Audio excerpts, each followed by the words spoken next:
Dans le vidéo qui suit, je vais aborder un sujet qui m'intrigue particulièrement, probablement comme la plupart d'entre nous. Avez-vous déjà entendu parler des expériences de mort imminente? On parle d'expériences de mort imminente lorsque la personne est déclarée cliniquement morte, suite à un accident violent ou un problème de santé grave, comme par exemple un arrêt cardiovasculaire. C'est-à-dire lorsque le cœur a cessé de battre et le cerveau de fonctionner mais que la conscience continue d'exister. Ce phénomène fait l'objet de plusieurs recherches scientifiques. Certaines personnes ont vécu des expériences incroyables, où ils rapportent avoir vécu une sortie hors du corps, pouvant même parfois s'être vus allongés dans leur lit d'hôpital d'une perspective extérieure.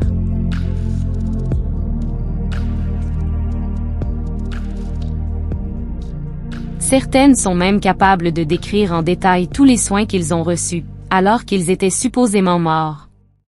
D'autres rapportent avoir aperçu une lumière blanche, au bout d'un tunnel qui semblait les guider vers un lieu paisible et réconfortant. Bien que ces termes soient considérés comme mystiques ou spirituels, certaines de ces personnes ont beaucoup plus de souvenirs que les autres et rapportent avoir fait la connaissance d'êtres célestes, parfois même de défunts. D'autres affirment avoir vu leur vie défiler devant leurs yeux. Ces expériences varient d'une personne à l'autre, en fonction des croyances et des cultures de chaque individu. Il y a même des gens qui parlent de télépathie, de communiquer par la pensée et d'avoir fait des voyages parmi les astres, comme des voyages astrales. Ils rapportent souvent que le calcul du temps était différent de celui sur Terre. Pour vous aider à mieux comprendre, prenons par exemple le témoignage d'un homme qui nous raconte son expérience, où il a eu l'impression de passer de l'enfer au paradis. Cet homme à l'époque avait 38 ans et il était athée. Il était professeur d'université et l'on pouvait le décrire comme étant égocentrique autant dans sa carrière, que sa vie personnelle jusqu'au jour où le 1er juin 1985, dans sa chambre d'hôtel, à 11 h du matin, il s'est effondré par terre suite à une douleur atroce. La femme de cet homme a alors contacté le service médical d'urgence, et un médecin est arrivé sur les lieux. Dans les 10 minutes qui ont suivi, il a alors constaté qu'il avait une perforation du duodénum, et qu'il devait subir une intervention chirurgicale dans l'heure, où il pouvait mourir. Ils ont appelé une ambulance. Ils l'ont ensuite emmené jusqu'à l'hôpital. Ce qui a pris un certain temps. Une fois rendu à l'hôpital, ils l'ont envoyé au bloc opératoire où il a été mis dans une pièce.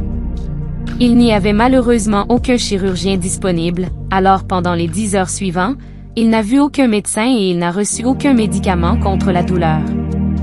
L'infirmière est entrée et lui a dit qu'il n'avait malheureusement pas trouvé de médecin pour le lendemain, mais il était si faible, qu'il a dit à sa femme qu'il était temps pour lui de lui dire au revoir, et à ses enfants aussi, parce qu'il ne pensait pas passer au travers. Il a ensuite fermé les yeux, et perdu connaissance. Il décrit à ce moment s'être senti vraiment bien, et avoir fait une vérification de ses sens. Il a réalisé qu'il avait toujours sa vue, son goût, son odorat et son toucher. Il a ensuite essayé de communiquer avec sa femme, qui ne pouvait ni le voir ni l'entendre. Il aperçut son corps, étendu dans le lit d'hôpital. Il refusait de croire que c'était lui, car il était en vie debout à côté de son corps.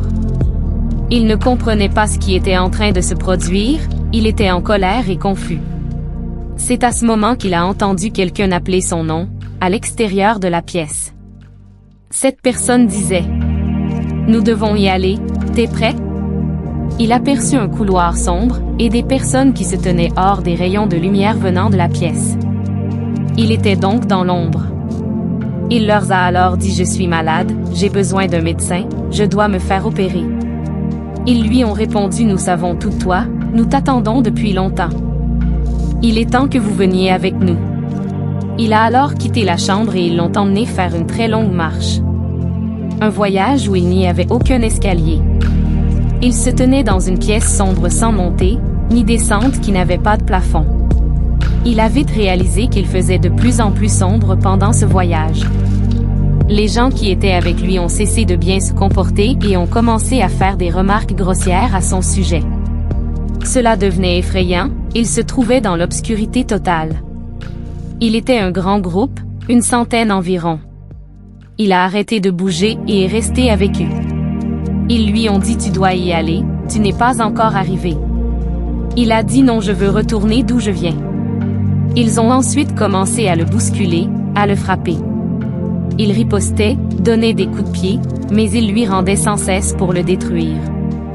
Quand ils ont fini leur travail et qu'il restait détendu sur le sol, comme s'il venait d'avoir un accident de la route. Il était encore en vie, et il réfléchissait. Il s'est dit: pourquoi, mais qu'est-ce que c'est que ça?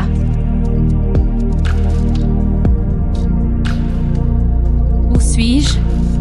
Comment ceci m'est arrivé? Qui sont ces horribles gens? Mais il n'y avait pas moyen de sortir. Il a alors entendu une voix à l'extérieur de lui-même, qui lui disait de prier Dieu. Il a pensé: je ne crois pas en Dieu. C'est ridicule, je ne prie pas. La voix lui a alors dit de prier Dieu. Il ne savait même pas comment prier. Il n'avait pas prié depuis qu'il était enfant. Il ne savait pas quoi dire. La voix a dit très fortement: priez Dieu, allez-y. Il a dit: d'accord, d'accord. Il a donc essayé de se souvenir d'une prière de quand il était enfant, et qu'il allait à l'école du village quand il lui arrivait de prier. Il a alors prié à voix haute, même s'il ne croyait aucunement en Dieu, parce que cette voix lui demandait. Les gens autour de lui se sont mis incroyablement en colère. Ils se sont mis à dire, dans un langage des plus obscènes, qu'il n'y avait pas de Dieu et que personne ne pouvait l'entendre. Que s'il n'arrêtait pas de prier, les choses allaient empirer pour lui. Il a enfin réussi à obtenir une première réaction de leur part. Il s'est mis à utiliser Dieu comme une arme contre eux. Plus il priait, plus il lui demandait d'arrêter. Il continuait à se retirer dans les ténèbres, car il ne pouvait supporter aucune mention du nom de Dieu. Ils l'ont finalement laissé seul dans cet endroit très longtemps. Il a alors pensé à sa vie.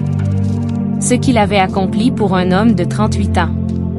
Il pensait être quelqu'un d'important, un cadeau de Dieu pour le monde. Il a réalisé qu'il n'était rien. Tout ce qu'il pensait de lui-même était une illusion de l'ego, et il venait de sombrer dans un véritable désespoir. Un souvenir très vif lui est venu à ce moment, quand il était enfant à l'école du dimanche en train de chanter « Jésus m'aime ». Il se voyait chanter avec les autres enfants, et il pouvait ressentir l'amour qu'il avait pour Jésus, qu'il l'aimait à ce moment. Quand il était petit, il avait l'habitude de le prier et il croyait en lui. Il a alors pensé: je ne sais pas si tu es réel ou pas. Je ne sais pas si tu vas entendre ma prière ou pas, mais Jésus, s'il te plaît, sauve-moi. Il a alors aperçu une lumière comme une étoile dans l'obscurité. Il a aperçu Jésus, et il est venu le prendre dans ses bras. Il a alors senti que ses pieds n'étaient plus sur terre. Ils étaient en mouvement, et allaient vers le haut de plus en plus vite. Il lève les yeux vers le ciel et aperçoit une énorme galaxie d'étoiles. Ces étoiles se déplaçaient de part et d'autre. Il a compris que c'étaient en fait des êtres de lumière. Cet être lui a parlé pour la première fois par télépathie, et il a dit: nous ne faisons pas d'erreur, tu es chez toi ici. Il a dit: comment savez-vous ce que je pense? Je n'ai rien dit. Il a dit: je sais tout ce que tu as déjà pensé. Il a pensé c'est mauvais, alors cet être a ri.